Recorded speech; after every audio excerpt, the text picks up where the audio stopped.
All right. So you were also able to receive a link to this webinar to watch afterwards or to share with your networks. If I just move forward. Oops. Okay. So our speaker for today is Jessie Chew. Jessie is a serial educator from our member organization in Malaysia, the WWF Malaysia, and she has been the EcoSchool's national operator for the past 6 years. She's heavily involved in capacity building within Malaysia, as well as resource development around the themes of biodiversity and nature.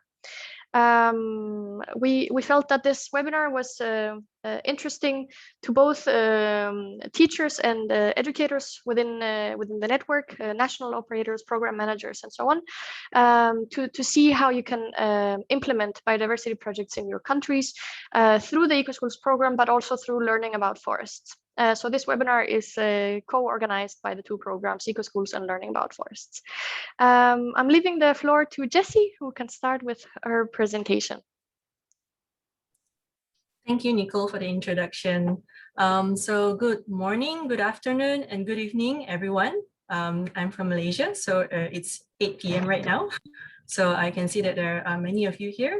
Let me just quickly share my screen. All right. Okay, can everyone see my screen? Yes, we can. All right, thanks, Nicole. Okay, so without further ado, I'll be talking a little bit about why we should care about biodiversity. First of all, let me just introduce this very unique red star flower looking thing that you can see on screen. So I didn't know that it's actually not a flower, but it's actually a fruit that grows on trees like this. And it is known as the Kalumpang Sarawak tree, or as the locals call it, wild almond tree. It is something that, that I learn every day, something unique and special, something that we can see a lot, not a lot, but we can see from our countries. So the first question I have for you is actually, what is the most unforgettable plants or animal in your country that you have seen? So please type your answers in the chat box so that I can know where you're from, and also what is the most unforgettable plants and animal in your country. So I'll also share a little bit about things that I have learned in my daily life about biodiversity. I always thought that I see squirrels near my house, and then I realized they're actually tree shrews, and they're different things. So, all right. So I can see that Vincent from Kenya shares about an orchid. All right. Maybe you can also, wolf and oak. All right. Please also put in where you're from. If you could also describe a little bit what they look like. Morpho, butterfly, Edelweiss in Romania, manatees from Florida. Yes, manatees are something that I could never forget. Woolly bright, okay. I would be very interested to learn about that. Mangoes, I love mangoes, and there's so many different species and so many different tastes. It could be sweet or sour. Jackfruit, yes, I love those, and I was really surprised that jackfruit is used by a lot of vegans. Taro root from Cyprus. Oh, all right. Absorbs asbestos from the ground. Wow. Walnut from Kashmir, India. Painted terrapin, hello, from Malaysia. Yes, so I was really surprised to learn about the existence of, terrapins, which is water turtles. Wild tea bushes from Greece. All right, thanks everyone, keep it coming. In the meantime, wildebeest from Kenya, wow. In the meantime, let me just go to my next slide. So today I will be talking about why does biodiversity matter? What are the threats to our biodiversity? What are the challenges? And also how we can take action so that we can have a healthy planet and, healthy people. So first of all, we have to know to care, to know why, we should know what. So what is biodiversity to you? When people say biodiversity, what do you think of? Do you think of a plant or a frog? I noticed someone from Malta has talked about painted frog. I'll be Googling all of this later. So what comes to your mind, or what is your understanding of biodiversity? Okay, the assembly of ecosystems. What else? Functioning ecosystem with all of its parts, living together. I love this. Definitely living together. The variation of species on our planet. Yes. Life on Earth. Anything alive. I'm loving the answers. All right. So biodiversity essentially, is what we call the complex, complex ecosystem that sustains all of us. And a lot of time, I get questions from students or people who I work with, parents, teachers, biodiversity matter. And, sometimes they will ask, protect the environment and save endangered species that we have never even heard of, when there are billions of people who are facing food shortages, to clean drinking water. So, and as you can see on the right, the biodiversity, it provides a lot of ecosystem services, from food to medicine, to a lot of materials that we have to use every day. Not to mention that apart from food and water, it also helps us cope with the worst of climate crisis. None of us can live isolated from nature. And for nature to thrive, we need biodiversity. And I have a question. Who do you think run the world? So before you start thinking of that Beyonce song, I'm going to show you a little bit of these insects. And I was really surprised that when we think about biodiversity, we don't immediately think of the insects and the creepy crawlies. But these are the creepy crawlies that are going to give us a healthy topsoil, so that we can grow food, and the plants that the animals are eating. So a healthy topsoil should have rich biodiversity of creatures, including fungi, bacteria, worms, spiders, mites, grub beetles. I know it's, creepy, but they're important. And of course, as we know, the little things run the world. Insects, all of these, they are actually really important, very misunderstood, but they're crucial to us, for us to survive. As I mentioned, plants, they really need a very healthy soil to grow. And all these microorganisms are going to make the soil fertile. And insects help to pollinate most of the plants, or at least 3 out of 4 food crops that we depend on. And I'm going to talk a little bit about biodiversity in farming. So in the past, we see there's a lot of different types of plants that we are eating. I just learned that there are more than 60 types of corns in Mexico. I was just learning in the cooking class, and I was surprised to see that there are red and black and white corns, just really wonderful, rich colors. And there has been a 75% drop in crop over the past 20 years. And it's really sad because we all know that, when you have a lot of high diversity farming, there's more variety to choose from, more nutrients, and also it is more disease resistant. So you won't get, sometimes there's a disease and then it wipes out the entire farm. So, and high diversity farm is actually 70% more stable compared to a monoculture farming. And so we have touched on biodiversity on land. What about in freshwater? So all of us need water to survive, and yet we don't remember that there are natural filtration system. It's very important to keep the biodiversity in freshwater as well. And it is home to maybe like 10% of all known animals. And of course, a lot of 50% of all known species live in freshwater. And apart from freshwater, we also have a lot, all of us, I think most of us at least enjoy some form of seafood. And then we do not want to forget that a lot of that salt water right now is being polluted and the biodiversity is greatly declining. So again, we're losing biodiversity faster than ever. And whenever we think of habitat degradation, we think of, oh, you know, poor animals, but it is also very directly linked to human survival as well. So I think, you know, all of us are definitely aware of a lot of the things that are happening. So maybe we can have a little chat about what are the threats? What are the things that when you want to talk to your students or your friends, what are the threats that you talk about? Okay. So what do you think are the threats? Deforestation, definitely. Insects decline, yes. Their services to the natural environments. So just now, water pollution, yes, definitely. Pollution of water, overfishing, yes, that's also a very good point. Habitat destruction. So yeah, lack of understanding, yes, I love this. There's definitely a lot of overconsumption and also excess exploitation. Really good answers. You guys don't need me.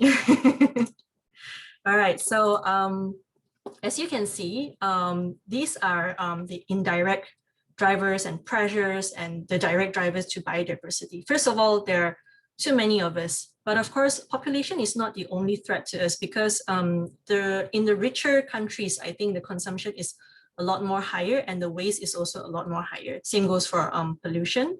And of course, you know, when we talk about all of this development and it's not done sustainably, and then we have overfishing, as some of you have mentioned, and you know, this deforestation. And apart from that, we get a lot of pollution, definitely a lot of overexploitation. Sometimes we have invasive species that wipe out the local species. We have, so these are all of the threats to our biodiversity.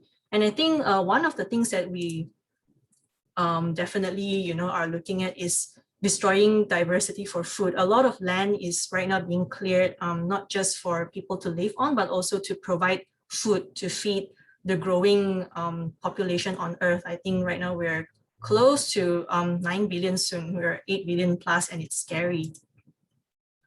Of course, we can't talk about you know, everything without the mention of our current pandemic. Did you know that around 60% of infectious diseases that affect people start in animals? And you know, we can't blame the animals because they shouldn't be jumping from animals to humans so easily. And it has increasingly emerged in recent decades, including Ebola, SARS, and COVID-19. So we are actually infringing on their habitats, and we are also at greater risk at being exposed to these zoonotic diseases. So biodiversity conservation should be non-negotiable. It should not be something that we think last, but it should come first. We should always be thinking about how almost all of our human health depends on the thriving natural world. We need fresh air, we need clean water, we need food, energy, medicines, everything comes from nature. So what are some of the actions that you have taken? I know that all of you have some knowledge, but I would love to know what are the things that you have been doing at home or during this pandemic.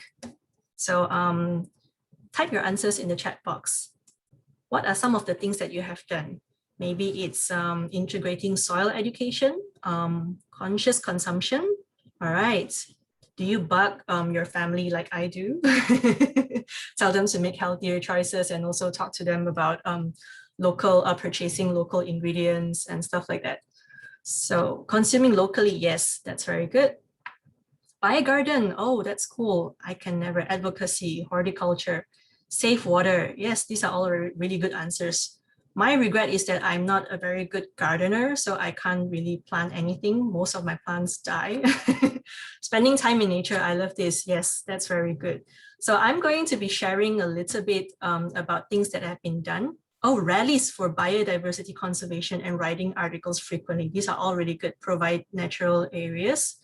Oh, rewinding of gardens, manage waste productions, investigating mushroom. All of these are important and, you know, useful in their own ways. So let me just share a little bit about what I've learned.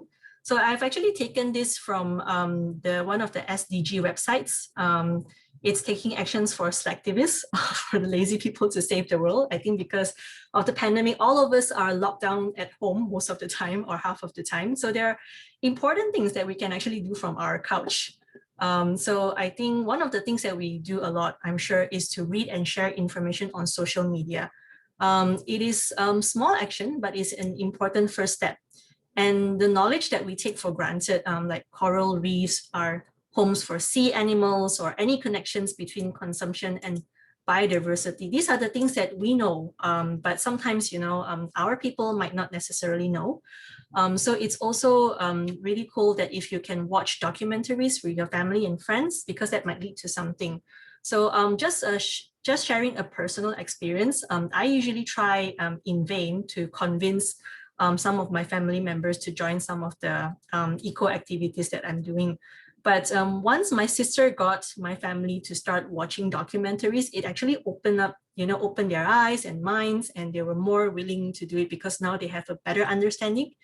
So I think, introducing them to documentaries, for example, is really a good way for them to get to know the topic better and also to do something about it.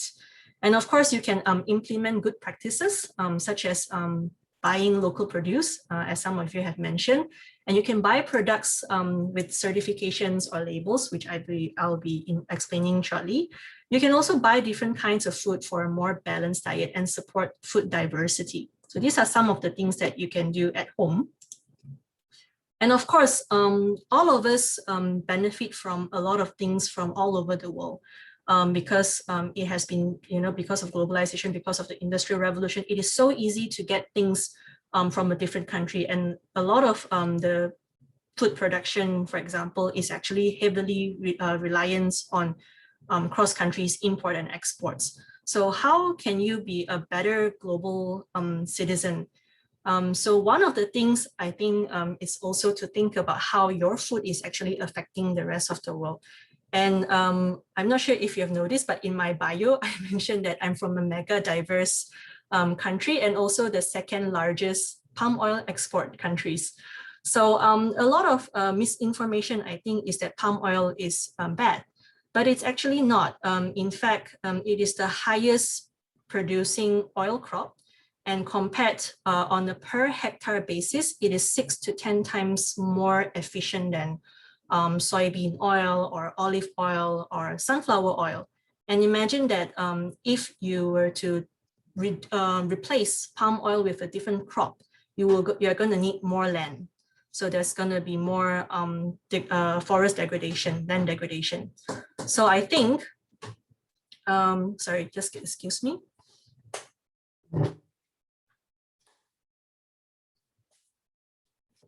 Sorry about that. Okay, so as I was saying, palm oil is actually one of the highest yielding oil crop.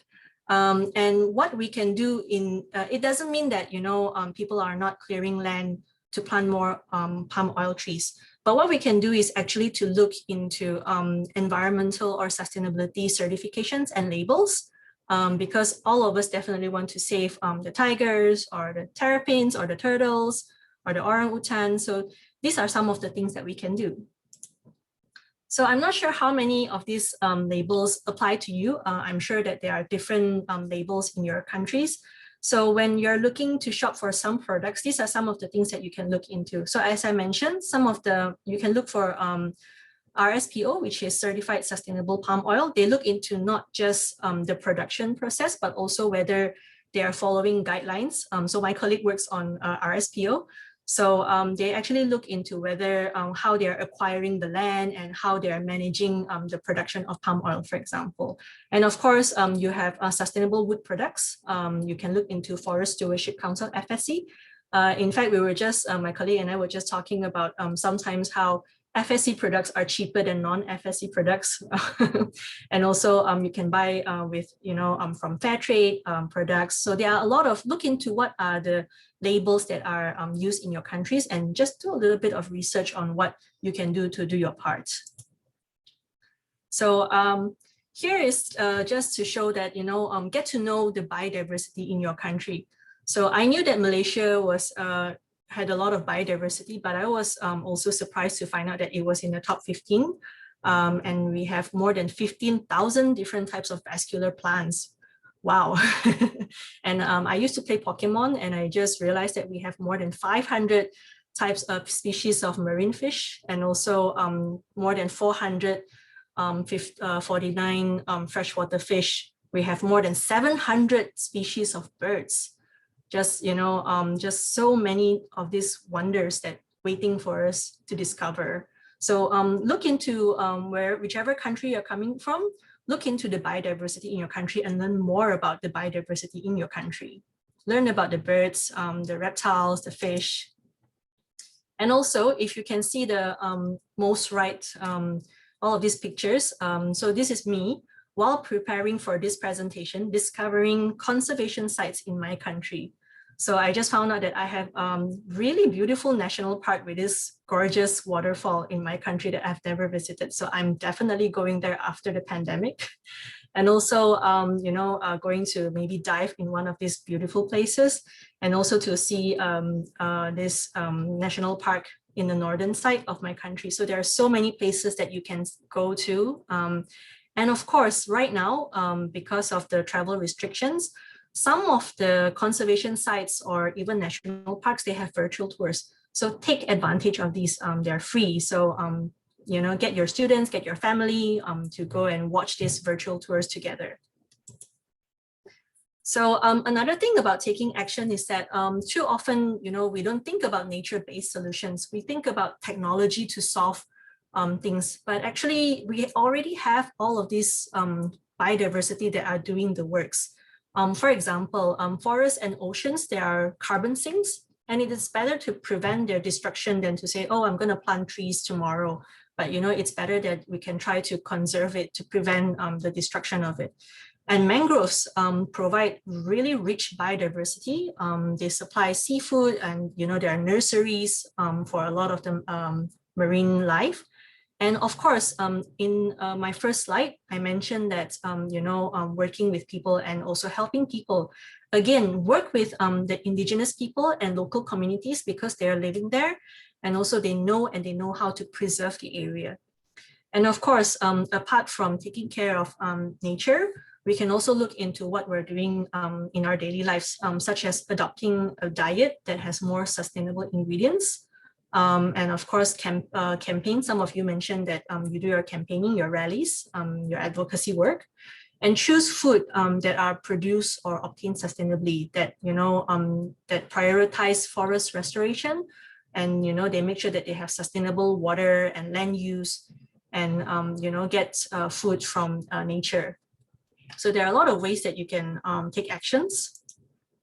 And here is just to quickly share a little bit about what are the amazing things from nature when we preserve the biodiversity.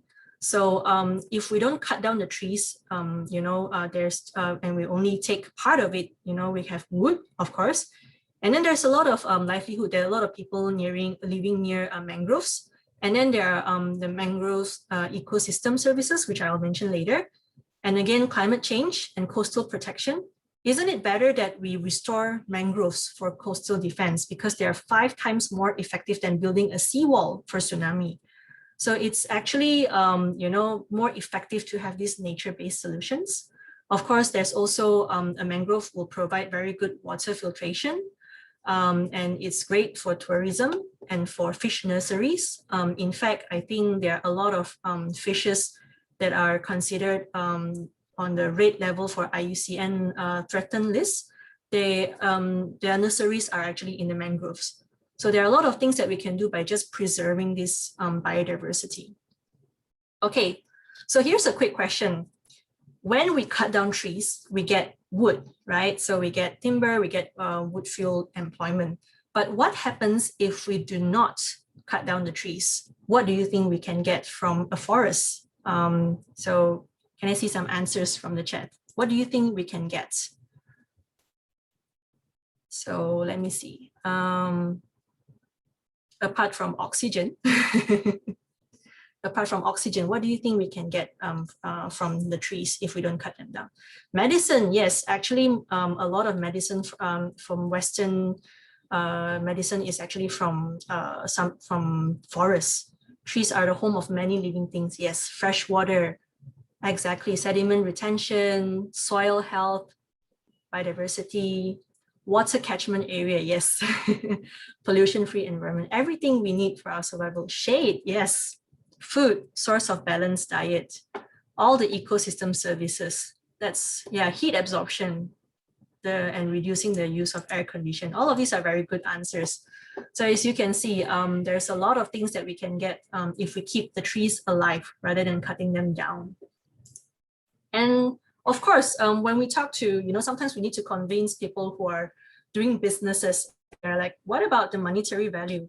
So how much do you think you can put the value on wood for a mangrove forest, for example? So in Thailand, there's a study that shows that mangrove forests are worth about 1,000 per hectare if exploited for wood. But if you keep them alive, their value for flood protection, carbon capture, and breeding ground for fish is in excess of 21,000 a hectare. So it's actually a lot, it makes a lot more sense to keep this nature, alive. And just to quickly show you a diagram. So in the past, I think people used to think that society and environment and economy, they're in silo. They're not really, when we talk about like society functioning, when we talk about economy and environment, people don't think of them as together. And then we also have the Venn diagram here where we see the relationship of society, economy, and environment interlinked. But I think a more accurate representation is actually that all of us need environment to survive, whether it's societal functioning or the economy. So I think since most of us are from schools, I'll be talking a little bit on how can schools, what schools can do to help biodiversity. So I think even though this might seem a bit far, but actually reducing food waste, we can teach students, how consumption and production is linked to biodiversity. When we are not wasting food, we do not need more land to plant, and we will not be destroying more habitats for more land. And of course, we can adopt better meal planning, which is good for a human, and also it is more planet friendly. And we can change how much or where to buy from. When we want to conserve biodiversity, we also need to think about where is this food coming from? What are we eating? Are we eating local fruits, or are we clearing land to plant something, that is not exactly, maybe it's an imported species. So these are the things that we can talk about. Again, just now I mentioned virtual tours to national parks. So this is where they can learn a lot about biodiversity. And lastly, I want to share a little bit about biodiversity surrounding us. So earlier this year, my team did this biodiversity surrounding us, and it is on Instagram. So it is a challenge. So what happened is that sometimes when we want to teach or we want to educate people about biodiversity, we share information.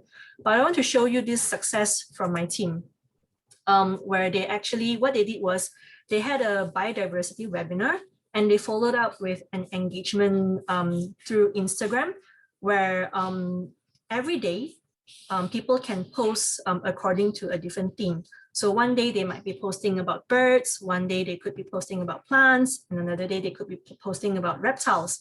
So the best photo will be selected and featured, and the person is given a chance to run our Instagram for a day. So, and then, through this engagement, we actually had more than 10,000 impressions, which means more than 10,000 people have seen our post. We have a 50%, we have an increase in followers of 50 people, and we have 132 more profile visits. Think of, all of these people who are getting more exposure on biodiversity and all of this knowledge. And of course, again, I think for me, this was also a very good learning opportunity, because as a teacher, I think sometimes, when we are in classrooms, definitely we have these engagement activities. And it is amazing to see that it works on social media as well. So here, I would like to recommend something called the iNaturalist app. So this app actually, it become a citizen scientist. They can actually take a photo of a plant or an animal or an insect, and they can upload it, and other people can help to identify it. So I think this one will encourage a lot of interaction with other people and also increase their curiosity in learning about nature. Again, if you look at, so this is from the iNaturalist website, you can keep track of what are the organisms that you have seen. You can learn more about nature, you can get experts to help you identify, and it creates useful data for scientists, you know, and of course you can do a bio blitz where you get a group of people to find as many species as possible. So I think one of our organization retreat, we have tried this and it was really fun. So we're just running around and looking for different insects and plants and also animals. So before I end, so I just wanted to go back to a little bit on how we heavily depend on nature and biodiversity to survive. Pollinators such as bees and birds and butterflies, they're estimated to be responsible for 3 out of 4 crops that produce fruit or seeds for human food. Imagine if if they're gone. And unfortunately, in some of the regions in the world, we are already losing them at a very quick, rapid pace. And of course, we cannot go back to business as usual. I think for this pandemic, we see there's a lot of changes. We can see clear blue skies in certain areas in the world. You know, we see that there's a lot less pollution because of less car going out.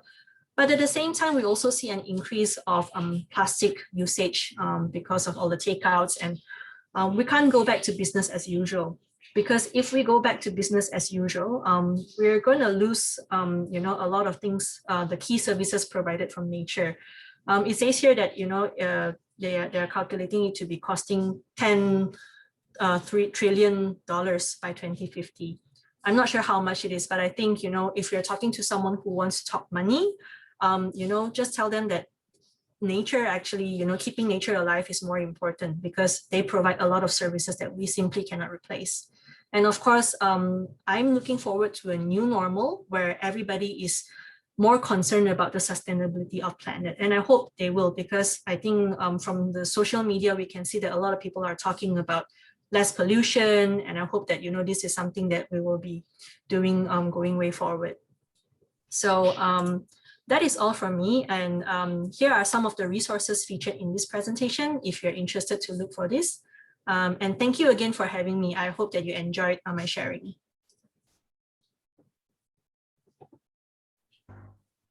Thank you very much, Jessie. I wanted to open the floor for questions. You can either type them in the chat, or you could also unmute yourselves and ask your question.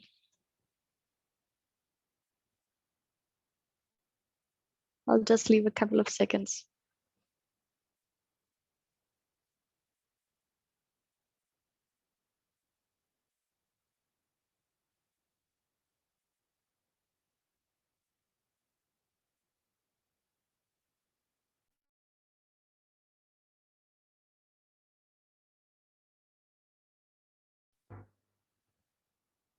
Feel free to send your questions in the chat, or yeah, as I said, unmute yourselves. Perhaps in the meantime, I could perhaps I could ask a question. Perhaps yeah, connected to why we're slackers and why you think it might be a challenge for people to actually engage in actions. I see it for myself. It is.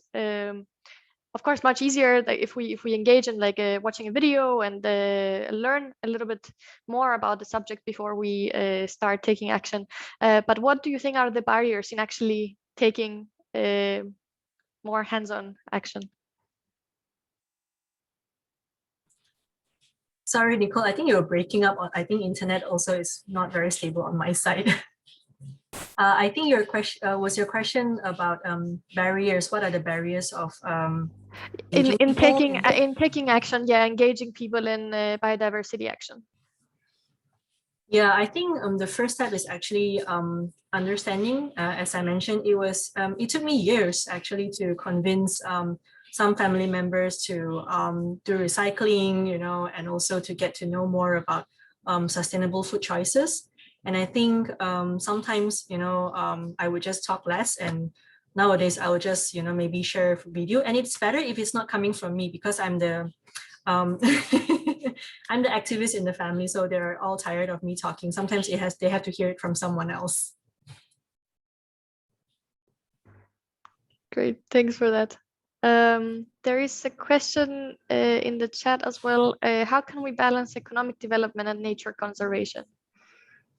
I think it depends on who we are talking to, because to convince people to balance economic development and nature conservation, I would say it would be really sad if we only rely on numbers to convince people, how much this is worth. As I mentioned, I know that I've shown some of the monetary value that we can get from keeping a mangrove forest alive. But it would, if it comes to that, sometimes you just have to share with people that it makes more sense to keep a forest alive. But yeah, at the end of the day, we all should treasure nature as it is, and also know that we get a lot of, like everything we take from nature, and humans can't survive without nature. I would say collective individual efforts, because I've seen, a lot of amazing things done by individuals, and when in large numbers, it does a lot of wonderful things, but also to put pressure on governments and big businesses. Yeah. Thanks for that. I see somebody has their hand up. Musa, you can go ahead and unmute yourself. Okay, thank you. Jessie, thank you for the wonderful presentation. So just following up from the last question, I just want to, let's imagine a scenario, right? So Jessie, you're the Minister of Environment and your country is, so half your population is in poverty, and so you really need to get them out of poverty because it's actually affecting their own health as well, right? And one of the ways to do this is to actually affect the planet in the sense that you have to build businesses and industries to provide employment to drive them out of poverty. So in that situation, as a Minister of Environment, how would you convince your government that, we should protect this environment? That's a tough question. But what I've done in the past is actually when I have a lot of stakeholders who are not from school, I've actually done a game called the fishing game. And what we do is to engage them where everybody has a number of fishes, and they can only choose to fish a certain number, and it takes how many days for the fish to grow back to its population. So in the game, you impose different limitations on how many fishes they can fish. Sometimes on certain round of the game, you can say everybody can fish as many as they want. And they will realize very quickly that if you take too many fishes in one go, then the fish will not be able to reproduce fast enough for you to have more fish. And, all the fishes are gone in maybe just one round of fishing because someone is too greedy. So I would say that economic development and helping people is important, but you need to give time and it has to be sustainable. I think that was one of the games that we play to communicate sustainability to some of our stakeholders. Thank you. Thanks for that, Jessie, and thank you, Musa, for the question. There's one more from Marty in the chat. Are there different studies or projects that would prove the economics comparing to nature business as usual? We can, perhaps, Marty, you could also explain a little bit what you meant. You're muted. Yes, there you go. Hi, thank you very much, Jessie. This is really fantastic.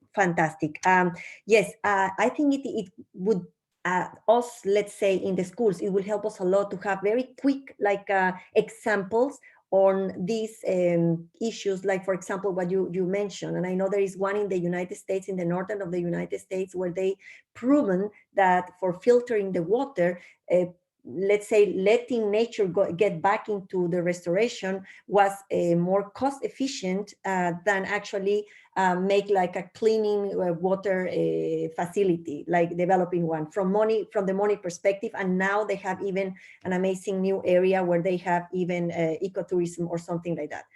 If we get kind of a if you know if there is a possibility for us to get more of this type of information, that would be very useful, because then we put this into context to the students. In my case, I come from an international school, and of course it would be much meaningful to our students to see what an example of in the country, or actually in the area where they come from.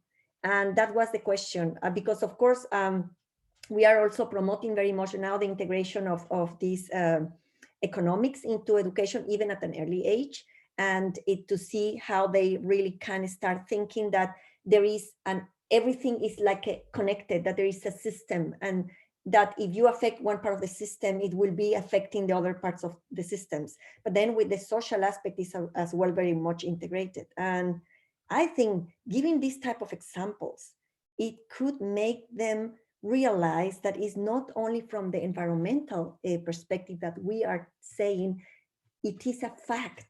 You know what I mean? It is like a fact that if you let the environment and actually not only restore, but let the environment on its own, we gain more, even economically. You know what I mean? And that's what I was asking, if there is a possibility for us to get more of this information, that would be fantastic. Thank you. Thank you for clarifying your question. I think personally, when I'm doing my research, it's not tough to get some of these numbers, but I would say that numbers, facts and figures don't work with everyone, unfortunately. There are a lot of people who are not convinced by facts and figures. So sometimes we have to also try a different way of persuasion, which is bringing them to the site, for example, to a conservation site or a place that has been, a forest that has been destroyed. So some of the, I mean, as an educator, of course, I love to show different studies and different facts and figures for them to see, like, you know, how you can keep all of this different ecosystems alive, and what is the value, you know, to keep them thriving. But yeah, sometimes you have to use, sometimes studies don't necessarily work with certain people, and it would be good also to mix it up a bit sometimes, to take them out to the site and let them see how beautiful a place is, and maybe, you know, another place to compare what happens when it's destroyed. I hope that answers your question. I personally find that it's not difficult to find some of these examples, but I feel that it doesn't necessarily work with everyone.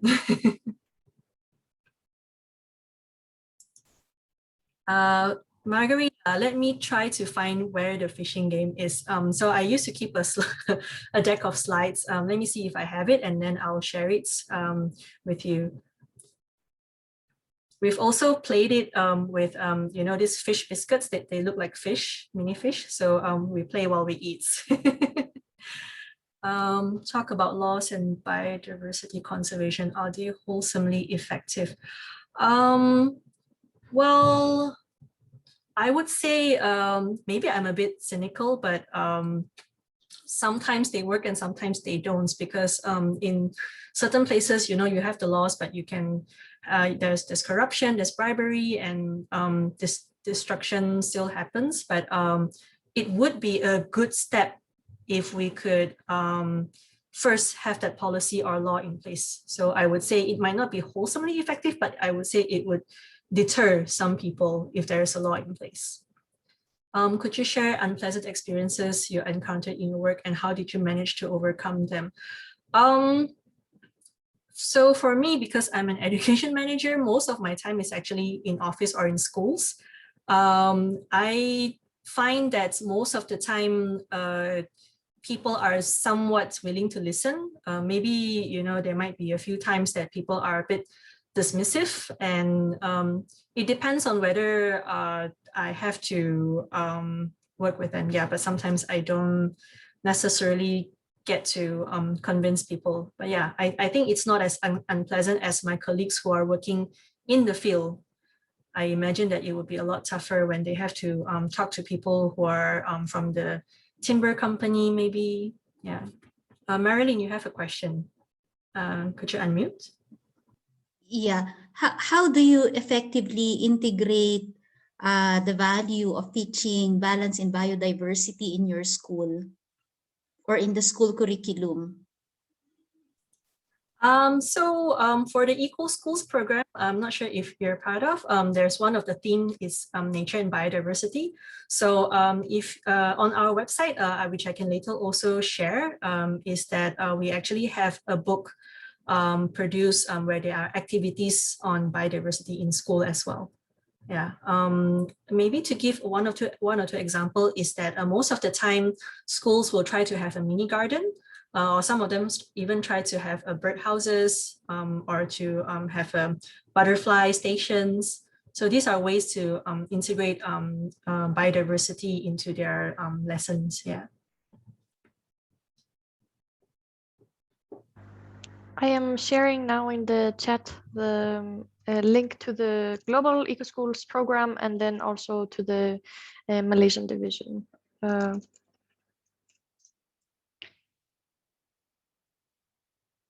Are there any more questions?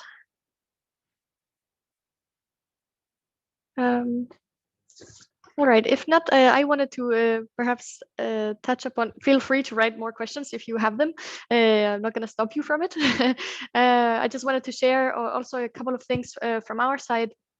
I also mentioned it in the chat earlier, but Jessie touched upon citizen science and the app by iNaturalist.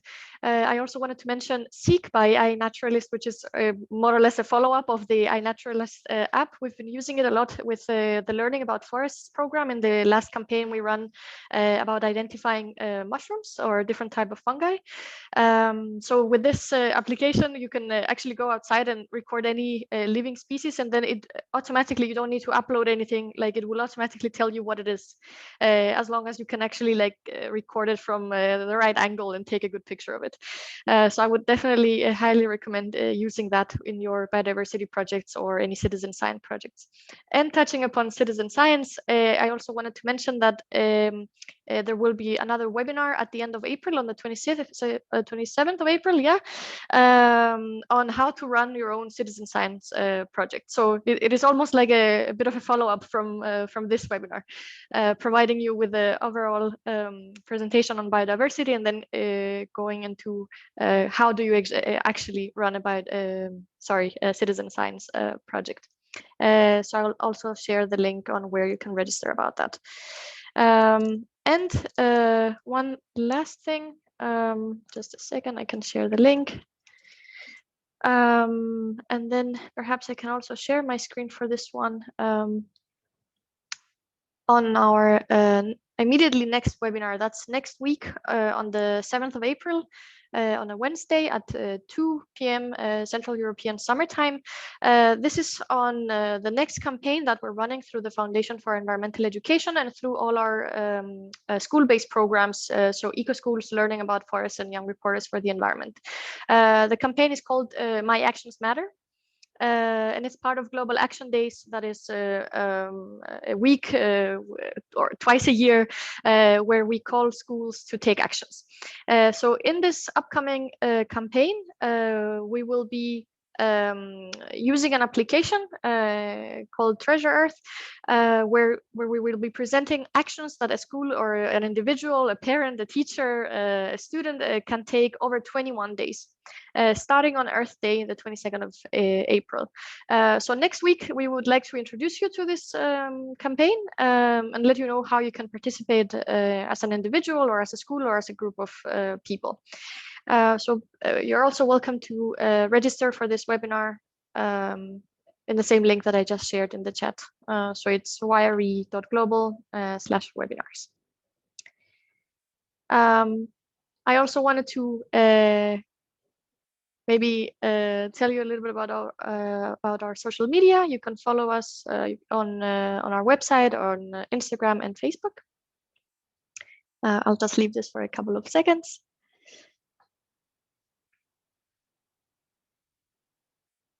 And we would also really like to hear your feedback on this webinar. So I will be sharing my screen again.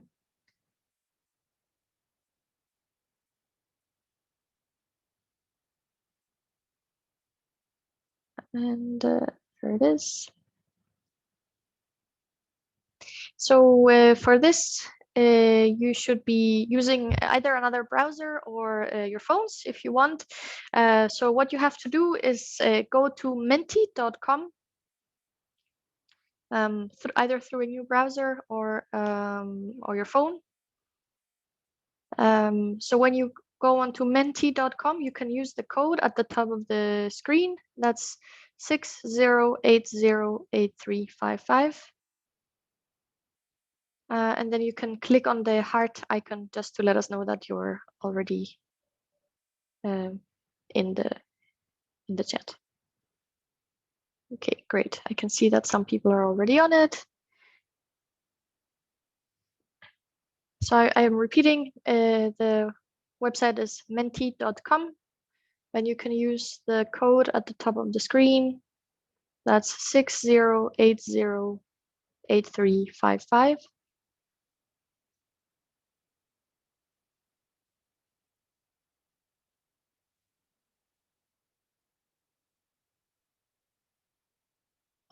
And I'll just go for the first question. You can keep joining you can still see the instruction at the top of the screen, menti.com, and use the code. So we want to know if you found the webinar useful to begin with. So whether it was extremely useful, there was information that you really hadn't heard of before, whether it was quite useful, somewhat useful, or not that useful. Maybe you've heard of this a few times. And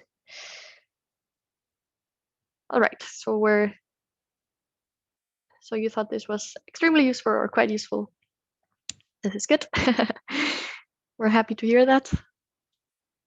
I'll move on to the next. And you can keep joining through menti.com and using the code at the top.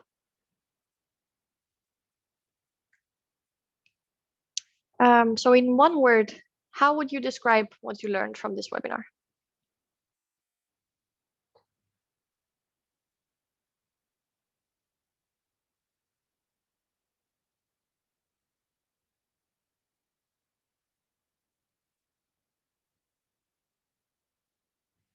Insightful, motivation, inspiring, importance of engagement. Fantastic. The ones that are in bigger letters are the ones that have been submitted more than once. So it has certainly been insightful and inspiring, enriching, interesting. We're striving to keep these webinars relevant to you, and we're very happy to hear feedback. Even if it's negative, we also try to get better. In the meantime, if you still have questions about Jessie's presentation, you're welcome to put them in the chat.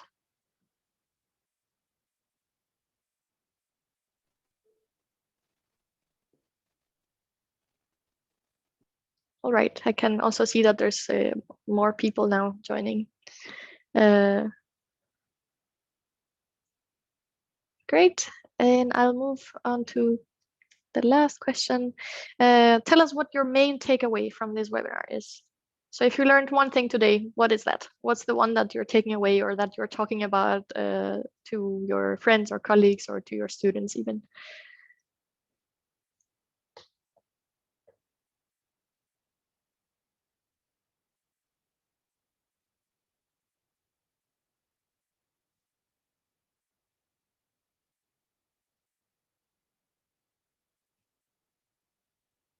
Creativity, sustainable eco-labels.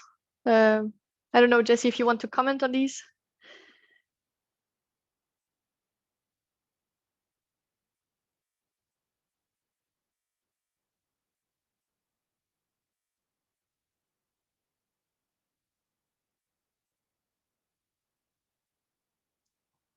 Great, some really nice answers.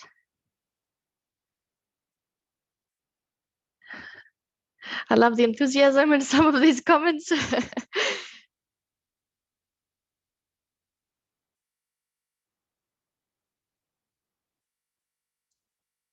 Jessie, if you'd like to make a final comment before we close, you're most welcome to. Thank you, Nicole. I think I just want to thank everyone for their time, and I hope I have shared something valuable to you today. And I'm trying to see if I can find the sustainable fishing game. So if you just Google sustainable fishing game, there are several websites that run it. I think they're quite similar. So you can just use one of those games with your stakeholders or students to play with. Yeah. Thank you so much again, and I hope you have a good one. Thank you, Jessie. Thank you for joining us. Thank you for this fantastic presentation.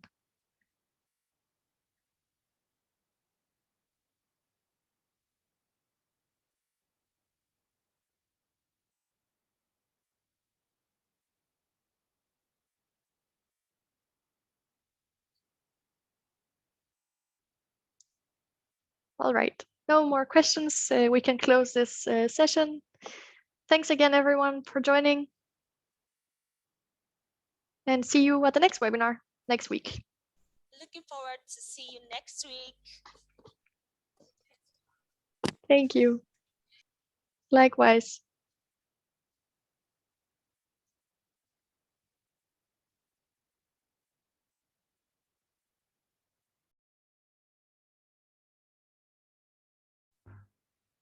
Jessie, if you would like to stay for a couple of moments. Yeah, sure, I could. Yeah.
All right.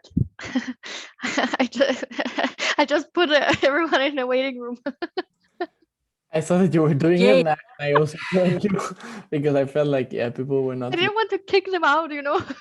Yep, waiting room. Great. Thank you so much, Jessie. This was great. And I think we had about 65 people. Yes.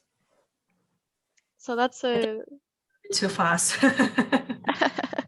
no, but I think it was a good flow, and it was also nice that we had time for questions in the end. Not have to like rush the questions and keep people from speaking. So that was good timing, I think. Okay, cool. And yeah, we'll be. Oh, maybe I should stop recording.